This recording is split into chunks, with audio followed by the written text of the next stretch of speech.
बिस्मिल्लाहिर्रहमानिर्रहीम बिस्मिल्लाहिर्रहमानिर्रहीम अल्लाहुम्मा सल्लि अला मुहम्मदिन व आलि मुहम्मद। मेरे तमाम सुनने और देखने वाले मोमिनीन और मोमिनात को मेरी तरफ से मेरे चैनल नातिक़ कुरान की जानिब से अस्सलामु अलैकुम। आज फ़ज़ीलत तस्बीह जनाब फ़ातिमा ज़हरा सलामुल्लाह अलैहा के बारे में फ़रमान हज़रत इमाम जाफ़र सादिक़ अलैहिस्सलाम बयान करेंगे।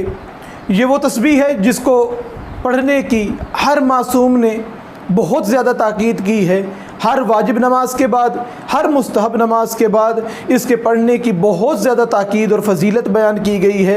इसी फ़जीलत में हज़रत इमाम जाफ़र सादिक़ अलैहिस्सलाम इरशाद फरमाते हैं कि हम अपनी औलाद को यानी मौला अपनी औलाद को ये तस्बीह ऐसे ही पढ़ने की तालीम फरमाते हैं जैसे वाजिब नमाज पढ़ने की तालीम देते हैं कि इस तस्बीह की इतनी अहमियत है, इतनी फ़जीलत है कि जिस तरीके से वाजिब नमाज की अहमियत और फ़जीलत है, आले मोहम्मद अपनी औलाद को इस तस्बीह की भी वैसी ही तालीम देते हैं कि वो इस तस्बीह को कभी तर्क ना करें, कभी फरामोश ना करें। क्योंकि फरमाते हैं कि सिर्फ बदबख्त ही इस तस्बीह को तर्क करता है।